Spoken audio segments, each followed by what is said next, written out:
Hello बच्चों, कैसे हैं आप लोग। तो आज हम लोग पढ़ेंगे संघ एनिलिडा के बारे में, जो थोड़ा कॉम्प्लेक्स होने वाला है। तो आज हम पढ़ेंगे संघ एनिलिडा के बारे में, जिसमें आपने सुना होगा केचुए, जोक या फिर और भी ऐसे नेरीस, ऐसे करके जीव आते हैं। इस संघ के बारे में हम लोग पढ़ेंगे आज। उसका नाम होता है एनिलिडा। तो हेडिंग लिखेंगे एनिलिडा।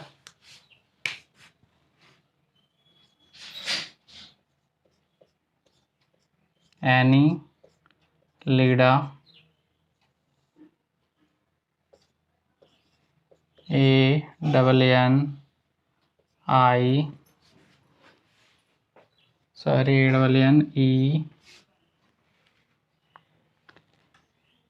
ANNLID Annelida. बच्चों, इस संघ के बारे में हमको आज पढ़ना है, इस संघ के बारे में। तो ध्यान से देखेंगे, इसके दो वर्ड्स हैं। दो वर्ड्स का मतलब हम लोग समझेंगे, एनलस एंड ईडियस। Odious, annulus and odious. ANULUS annulus. Annulus का मतलब होता है बच्चों छल्लेदार, छल्लेदार। ODS OIDES ओडियस, इसका मतलब होता है बच्चों रूप। मतलब ऐसे जीव जिनके बॉडी में छल्लेदार, मतलब जिनकी बॉडी छल्लेदार हो, उनको हम लोग कहेंगे एनिलिडा। संघ एनिलिडा के प्राणी, मतलब एनिलिडा का यही अर्थ होता है जिनके बॉडी में छल्ले टाइप के हों। अब इसके हम लोग देख लेंगे समान विशेषताएं। बच्चों, इसमें 9 समान विशेषताएं, जनरल कैरेक्टर्स हैं। बारी बारी से करके इन सभी के बारे में हम लोग देखते हैं। तो लिखेंगे समान विशेषताएं। सामान्य विशेषताएं,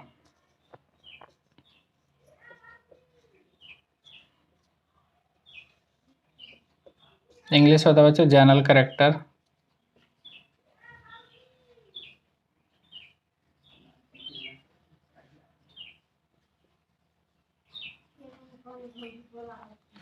जनरल कैरेक्टर्स, इसका जो पहला पॉइंट है बच्चों, इसमें कहा जा रहा है, इसके पहले पॉइंट में कहा जा रहा है, इस संघ के जंतु लंबे, बेलनाकार, कोमल शरीर वाले, द्विपार्श्व सममित तथा त्रिस्तरीय होते हैं।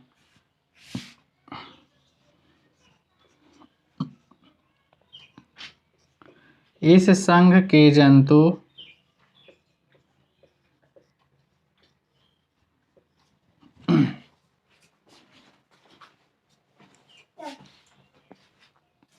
इस संघ के जंतु लंबे,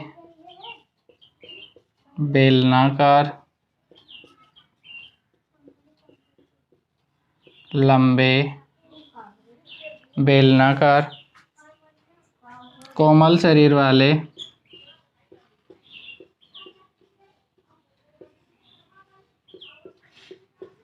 कोमल शरीर वाले, त्रिस्तरीय, त्रिस्तरीय,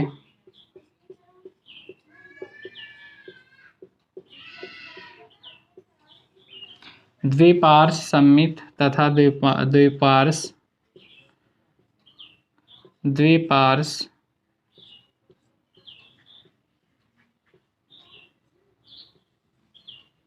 सममित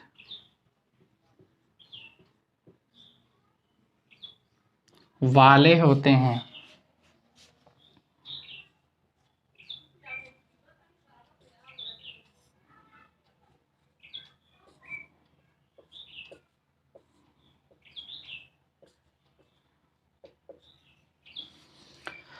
तो ध्यान से देखेंगे बच्चों, इसके पहले पॉइंट में कहा जा रहा है, इस संघ के जो जंतु होते हैं लंबे होते हैं, जहाँ तक कि आपने केचुआ देखा होगा जितनी उनकी होती है। बेलनाकार होते हैं, मतलब गोल तरीके के होते हैं। कोमल शरीर वाले, यानी इनकी शरीर, जैसे केचुआ आप लोग देखेंगे कितना लचीला होता है, हल्का सा टच कर दीजिए तो मर जाता है वो, एक तरीके से हल्का सा प्रेस कर दीजिए तो। त्रिस्तरीय, एक्टोडर्म, मेसोडर्म एंड एंडोडर्म तीनों पाया जाता है। तथा द्विपार्श्व समित, द्विपार्श्व समित बच्चों वही होता है कि एक ऐसा प्लेन, एक ऐसा प्लेन जिससे डिवाइड करने पे सजाइटल प्लेन उसे कहते हैं। सजाइटल प्लेन से डिवाइड करने से जो जीव होता है दो हाफ में डिवाइड हो जाता है, यानी हाफ हाफ में इक्वल पार्ट में डिवाइड हो जाता है। अगला पॉइंट देखेंगे बच्चे, दूसरा पॉइंट जो इसका है, दूसरे पॉइंट में कहा जा रहा है इनका शरीर अनेक छल्लेदार खंडों का बना होता है। इनका शरीर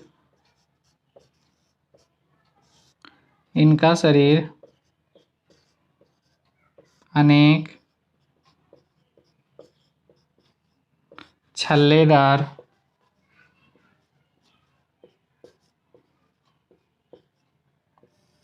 खंडों का बना होता है।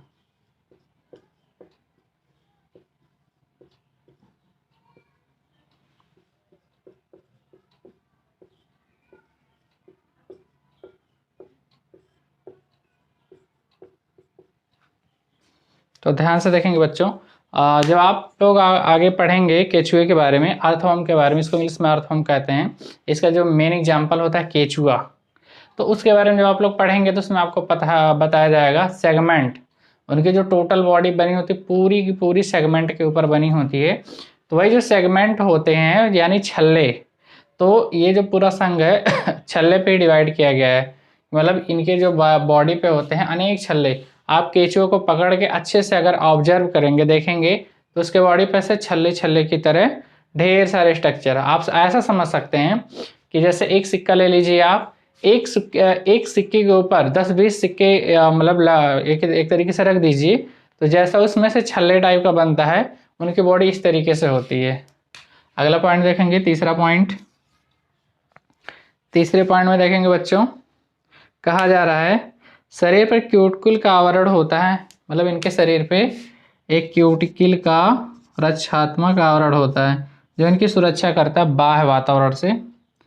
शरीर पर क्यूटिकल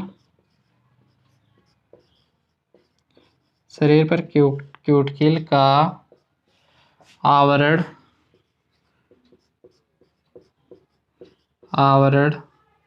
होता है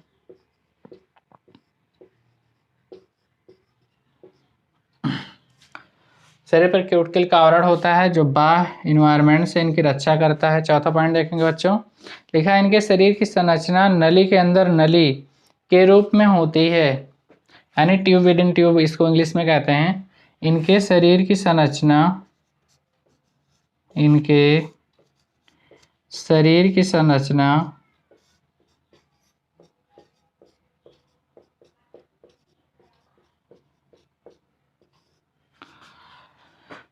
ट्यूब विद इन ट्यूब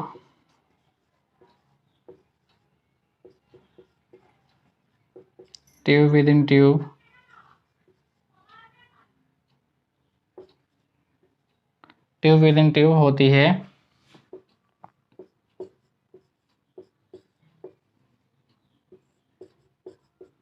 तो बच्चों हम कह सकते हैं कि जो इनकी बॉडी बनी होती है, जैसे मान लीजिए कि मैं एक मार्कर लिया हूँ, इसके अंदर जितनी भी इसके अंदर की इंक वाली हटा दिया जाए जिसमें इंक भरा होता है, तो एक खाली नली की तरह होगी, तो इसके अंदर एक और नली डली हो, मतलब नली के अंदर नली। तो इनकी बॉडी कुछ इस तरीके से बनी होती है जो इस संघ के जंतु होते हैं। अगला देखते हैं बच्चों, पाँचवें नंबर का पॉइंट है बच्चों, इनमें, यहाँ से शुरू होता है बच्चे, इनमें कहा जा रहा है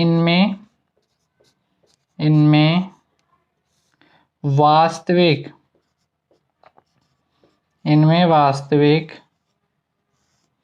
बॉडी कैविटी पाई जाती है। इनमें वास्तविक बॉडी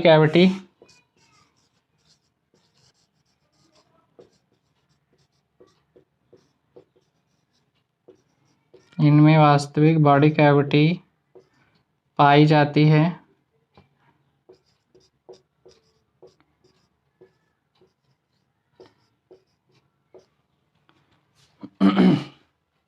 अगला देखेंगे बच्चों, छठवें नंबर का पॉइंट, मतलब वास्तविक बॉडी कैविटी का मतलब खाली जगह इनके अंदर पाई जाती है। ट्रियो एक तरीके से कह सकते हैं, अभी तक इससे पहले के जो जंतु थे उनके अंदर नहीं पाई जाती थी। अगला देखेंगे इनका पॉइंट, इसमें लिखा है बॉडी कैविटी सीलोम कहलाती है, मतलब इनके अंदर की जो बॉडी कैविटी है वो मीजोडर्म से बनी होती है, मतलब जो बॉडी कैविटी होती है मेसोडर्म से बनी होती है, उससे हम लोग कहते हैं सीलोम। तो अगला पॉइंट है इनका, इनकी बॉडी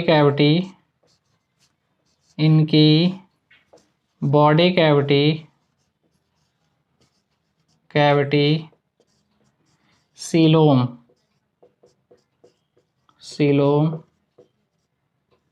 इंग्लिश में COELOME सीलोम कहलाती है।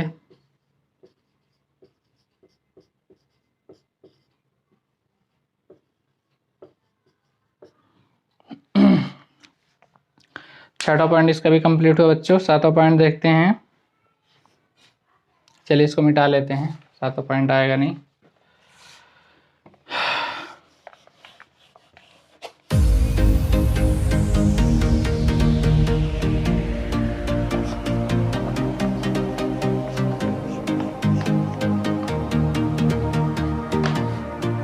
हाँ, तो सातवां पॉइंट देखते हैं बच्चों। इनका जो सातवां पॉइंट होता है,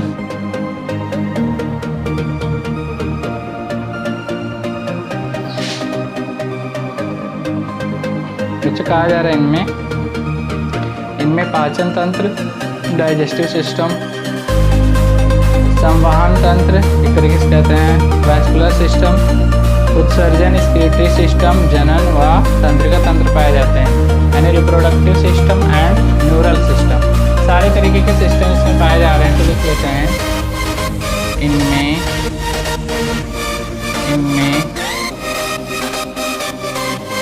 पाचन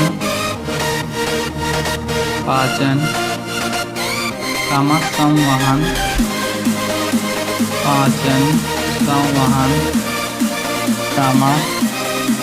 उत्सर्जन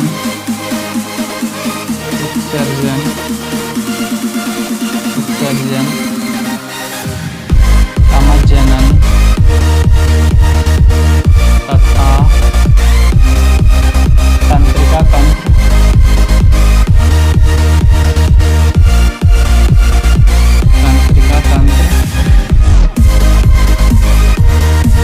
आदि पाए जाते हैं।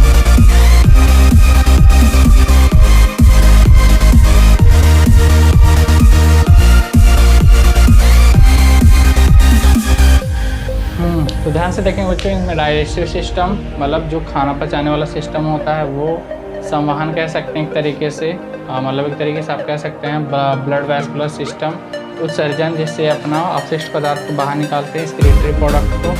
अगला देखेंगे जनन, मतलब रिप्रोडक्टिव ऑर्गन भी इनमें प्रेजेंट होते हैं, तंत्रिका तंत्र जिनसे स्टिमुलस का अनुभव करते हैं या संवेदनाओं को मतलब ग्रहण करते हैं, वो भी सब इनमें प्रेजेंट होता है। अगला पॉइंट देखते हैं 8वें नंबर का।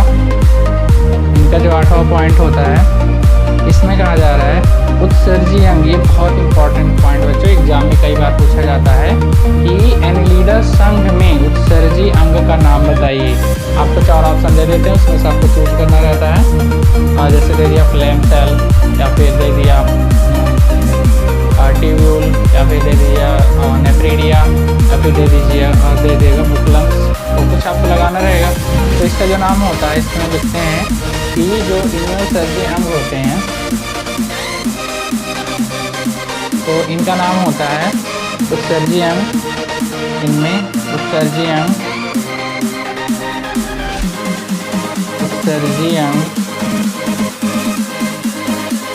नेफ्रीडिया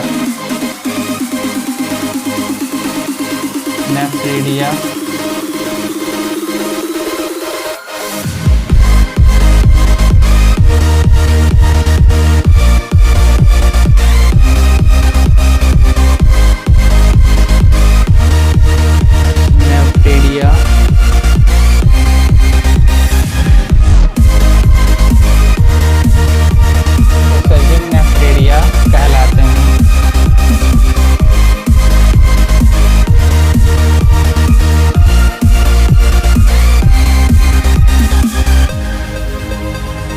लास्ट पॉइंट देखते हैं बच्चों, देखिए इसको थोड़ा देखते हैं।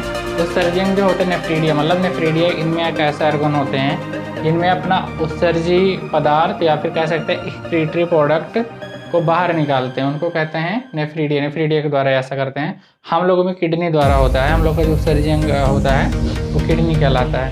तो लास्ट पॉइंट देखते हैं बच्चों 9 नंबर का। 9 नंबर का कहा जा रहा है बच्चों इसमें कि ये जलीय तथा स्थलीय दोनों प्रकार के होते हैं। ये जलीय, बच्चों जलीय को इंग्लिश में कहेंगे एक्वाटिक, AQUA, एक्वाटिक तथा स्थलीय,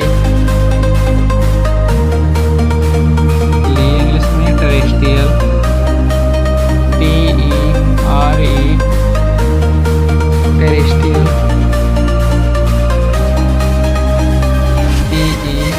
TERRE,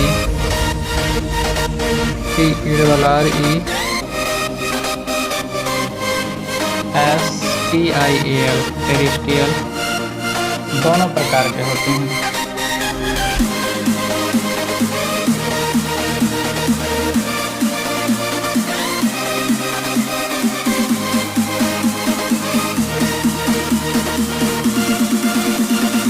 मतलब ये जो पाए जाते हैं बच्चों, इस संघ के एनिलिडा के जो जंतु होते हैं, जीव होते हैं, ये एक्वाटिक यानी तरीके से पानी में भी रहते हैं, स्थलीय मतलब जमीन पे भी रहते हैं। तो दोनों तरीके के जीव इसमें पाए जाते हैं। बच्चों इसका जो एग्जाम्पल है, उदाहरण, उसको हम लोग देखेंगे। इनका जो उदाहरण है, एग्जाम्पल, इसमें पहला नंबर में बच्चों जो दिया गया है वो है नेरिस।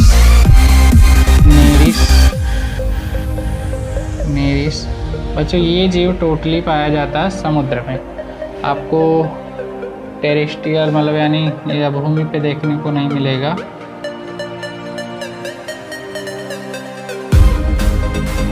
नेरिस। दूसरा जो एग्जाम्पल होता है केंचुआ, जिसमें कहते हैं अर्थवर्म।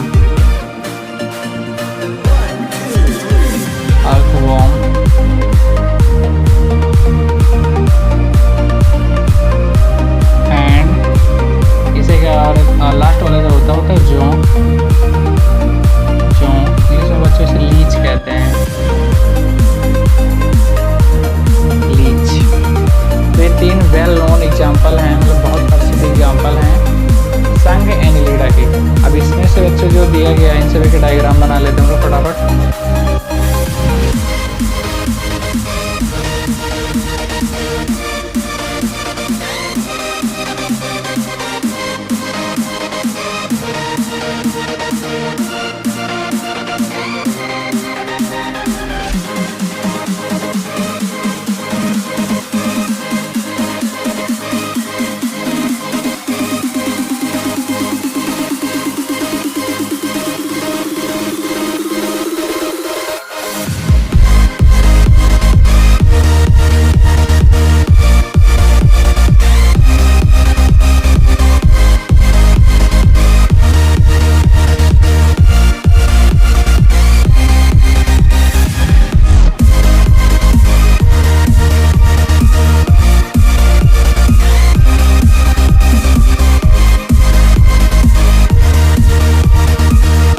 हाँ तो बच्चों ध्यान से देखेंगे, ये है नेरिस। तो नेरिस में एक तरीके से देखेंगे आप लोग, जैसे लोग चल कैसे पाते हैं, चलने के लिए इनमें एक मुख्य स्ट्रक्चर होता है जिनका नाम होता है सीटी। सीटी की वजह से चल पाते हैं। तो जो ये होता है नेरिस से काफ़ी तेज़ी से चलता है, क्योंकि इनमें सीटी की संख्या बहुत ज़्यादा होती है। जबकि केचुओं का आप लोग देखेंगे बहुत स्लो रेंगता है, तो इसमें सीटी की जो संख्या है बहुत ही ज़्यादा कम होती है। तो सीटी की वजह से इन दोनों का एक तरीके से चल पाते हैं। और इसमें देखेंगे क्लाइटेलम, इसके जब आप और बड़े क्लासेस में जाएंगे तब इसको आपको बताया जाएगा। क्लाइटेलम के अंदर ढेर सारे स्ट्रक्चर्स होते हैं, स्पेशली जब आप लोग इसके बारे में पढ़ेंगे, केचुए अर्थवर्म के बारे में। तो लीच बच्चों में होता है, जैसे देखिए इसमें सकर्स लगे होते हैं और ये बहुत लचीली होती हैं और जल्दी अगर कुचला जाए किसी चीज़ से जल्दी मरती भी नहीं है। तो लोग गांव में क्या करते हैं, इसको मारने के लिए या तो नमक रख देते हैं या तो तंबाकू रख देते हैं, जिसकी वजह से जो लीच होती है वो डेड कर जाती है। तो बच्चों ऐसा क्यों होता है, क्योंकि इसमें क्या होता है, ये जो रिस्पायरेशन करती हैं अपने स्किन की वजह से करती है, मॉइस्ट स्किन की वजह से करती है। और नमक या फिर तंबाकू रखने से क्या होता है, उनकी जो मॉइस्ट स्किन होती है वो सूख जाती है और उसमें ऑक्सीजन की कमी होने की वजह से ये डेड कर जाती हैं। तो उम्मीद करता हूँ आप लोग को ये चीज़ समझ में आई होगी। अगर आपको कोई चीज़ नहीं समझ आती है तो आप नीचे कमेंट सेक्शन में मुझसे पूछ सकते हैं, मैं स्पेशली आपके लिए वहाँ पे कमेंट करूँगा। तो बेस्ट ऑफ लक बच्चों।